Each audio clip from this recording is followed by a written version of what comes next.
We got you updated. This is Radio Imanzi News in English.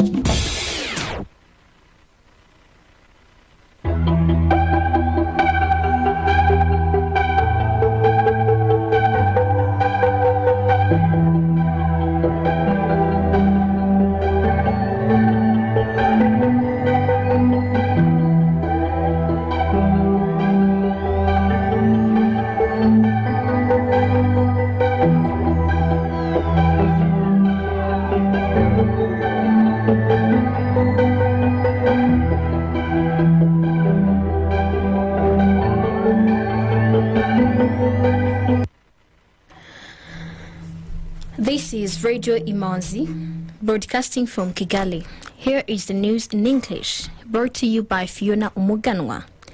The headlines. The third term of this academic year for schools started on Monday, April 18th and is expected to end on July 15th. The Office of the Condition of Hemophilia in Rwanda have been thanking the government for providing facilities. The Archbishop of Canterbury has criticized the British government's plan to send asylum seekers to Rwanda.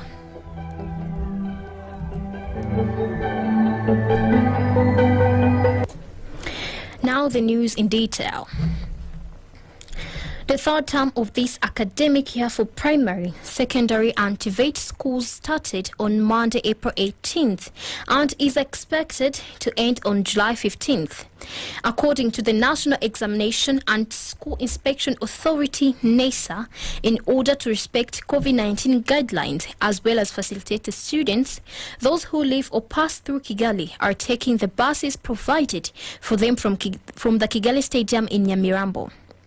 Boarding school students started going back to their respective schools on Monday, April 18th, with students from Kamonyi, Nyanza, Ngororero, Musanze, Rwamagana and Kayonza districts heading back to school.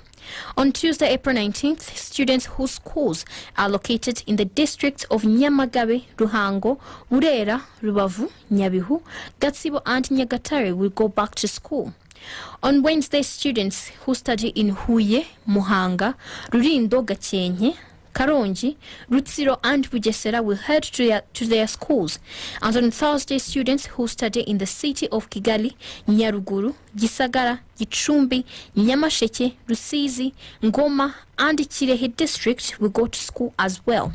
All parents have been urged to respect the traveling schedule and should send their children before 9 a.m. so they can be able to reach their respective schools early. Still on the matters of education, school fees for technical, vocational education and training schools have been dropped by 30% after the government doled out hefty subsidies. Paul Umukunzi, the Director General of Rwanda TVET Board, said the development is a response to public concerns and will help encourage young people to join TVET schools. The government has injected some 5 billion Rwandan francs in subsidies as it attempts to offset the cost of TVET education. However, he revealed that the change will benefit only boarding students. The subsidies are also part of the effort by the government to achieve its ambition of enrolling 60% of ordinary level graduates into TVET by 2024 and spur job creation. The government targets to create 250,000 new jobs every year. The Office of the Condition of Hemophilia in Rwanda have been thanking the government for providing facilities they could only previously find in South Africa and France at great cost. Dr. Gilbert Wizeyimana, a hematologist and transfusion medicine specialist, noted that 1 in 5,000 people suffer from hemophilia, and the vast majorities are always men. Both hemophilia A and B we have it also in Rwanda. It's one of rare disease, but it is present in Rwanda. According to the statistics worldwide, we should expect that among 5,000 male, one should have hemophilia. According to the population of Rwanda, that is, I think, between 12 to 13 millions, we should expect around 1,000 patients with hemophilia. However, the Association of Hemophilia in Rwanda has registered only 50 patients with hemophilia. That means that most of patients with hemophilia are in the community and are not yet identified. So that is the biggest problem that we should, together with the health facilities and association, to try to reach everyone with hemophilia and everyone with the risk to have a child with hemophilia. That means someone whom the mother is a carrier of hemophilia. As the science says, hemophilia severity is classified into 3 classes: severe, moderate, mild. So those who are less than 1% factors in their body, they are very severe, and those can bleed spontaneously, especially in the joints, but sometimes even intracerebral hemorrhage that can lead to death. The treatment now is available in Rwanda and diagnosis tools. We thank the government of Rwanda for that, because nowadays CHK, Kigali University Teaching Hospital, has a machine that can diagnose hemophilia, both A and B, and we have donations for factors. That is the gold standard treatment for hemophilia. So we still have the task to reach everyone with hemophilia and be registered, so that those facilities that the country has can reach them properly.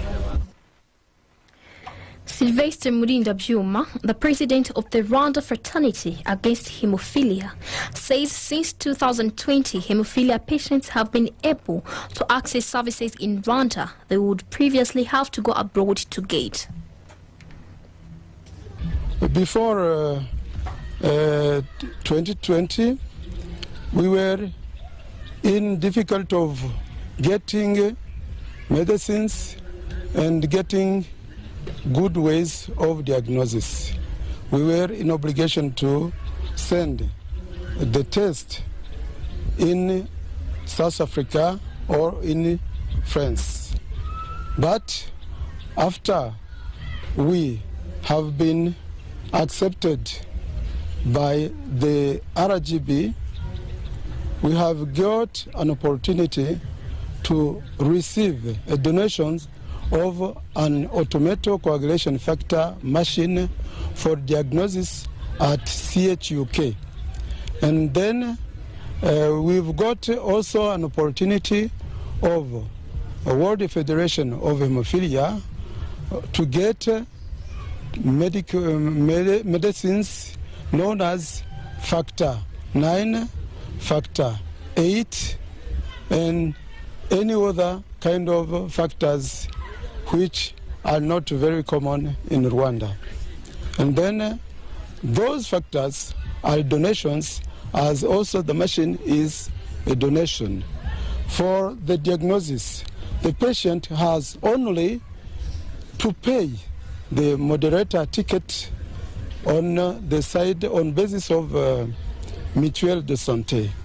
And then he is examined by the doctor or the physician, and after that he receives the treatment as factors for free, because they arrive at CHUK as donations.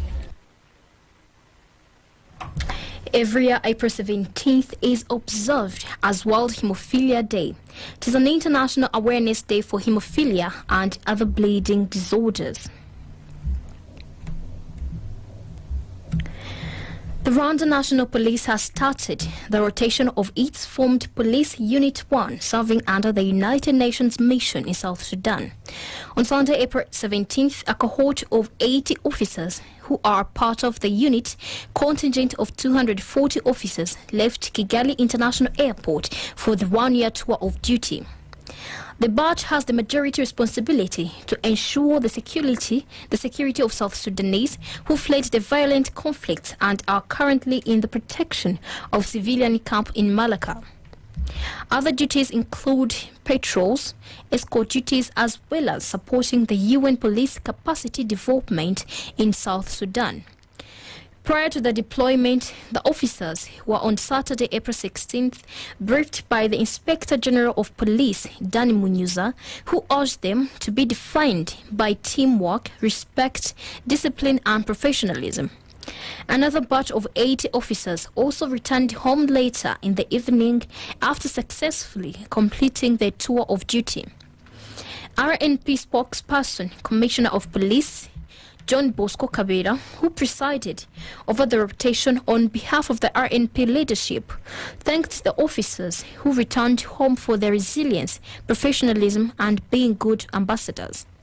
We shall continue some items of international news after the advertisement. Are you looking for the best language interpreting services for your next meeting, training workshop, or forum, in person or remotely? Look no further. Gemini Multimedia Limited offers high-quality and professional interpreting and document translation services in various fields of expertise. Based on the International Association of Conference Interpreters, AIC, and with a team of professionals with more than 10 years of experience in the field, you can rely on us for a smooth running of your next event. Locate Gemini Multimedia Limited on KG 14 Avenue 258 between Kagugu Health Center and Fawe Girls School. You can also call us on 0790-719-909 or visit www.geminimultimedia.org. Gemini Multimedia Limited. Speak clearly. Listen reliably.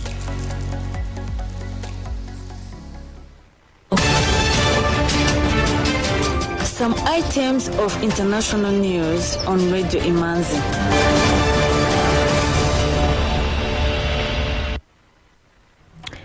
Tanzania and Zanzibar in particular found itself trending on social media as the weekend after a tourist took to social media alleging sexual assault at a hotel in the archipelago.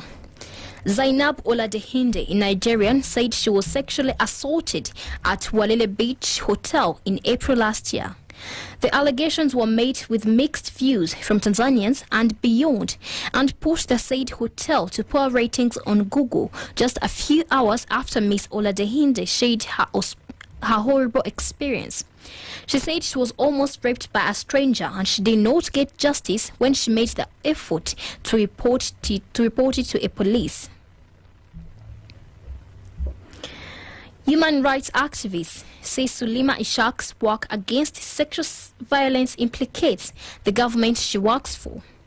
On March 28th, Volker Peltes told the United Nations Security Council that Sudanese government forces had raped 16 female protesters since last December's anti-coup protests. He added that as UN envoy for Sudan, he was working with the Combating Violence Against Women unit under the Ministry of Social Affairs and Civil Society to mitigate sexual violence in the country. The next 2 weeks, Sulima Ishak, head of the unit, was interrogated by security services. Her lawyers say she is being investigated for accusations of leaking state secrets to the UN envoy under Article 47 of the country's Criminal Act. The ruling military in Bamako has received a new shipment of Russian equipment for the Malian armed forces, including 2 combat helicopters and surveillance radars. The official Twitter account of Mali's presidency posted images of the unloading of the cargo from the Russian cargo plane that brought the equipment to Bamako's international airport. Sri Lanka's president has appointed a new 17-member cabinet, but it does not include members of his family who were dropped as protests erupted over the government's handling of a devastating economic crisis. The president's elder brother, Mahinda Rajapaksa, however, remained the prime minister.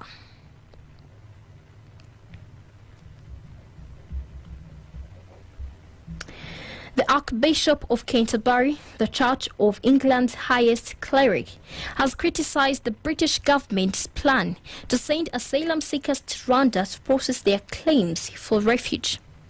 In his Easter Day sermon, Justin Welby added his voice to the widespread criticism the scheme has sparked, saying subcontracting out responsibilities, even to a country that seeks to do well like Rwanda, is the opposite of the nature of God, who himself took responsibility for our failures.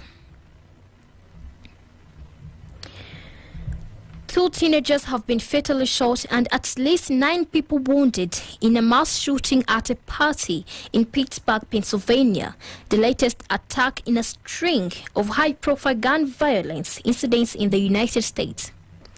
Authorities said as many as 90 bullets were fired at the party, where many guests were minors, following an apparent altercation.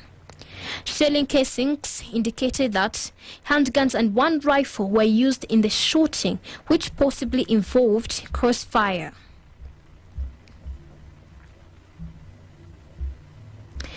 Ukraine's Armed Forces Command says it sees signs that Russia is beginning its new offensive in eastern Ukraine. The General Staff of the Armed Forces posted on social media that Russia's main efforts were now focused on establishing complete control of the Donetsk and Luhansk regions, with military action also intensifying in Kharkiv. It also said Russia continued to violate the rules of international humanitarian law and was blocking initiatives to evacuate civilians from occupied settlements.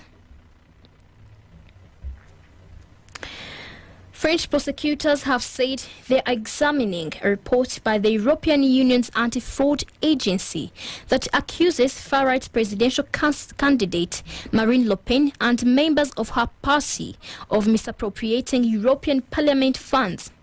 On Sunday, the Paris prosecutor's office confirmed it was studying a report it received from the European Anti-Fraud Office on March 11th. With that, we come to the end of tonight's edition.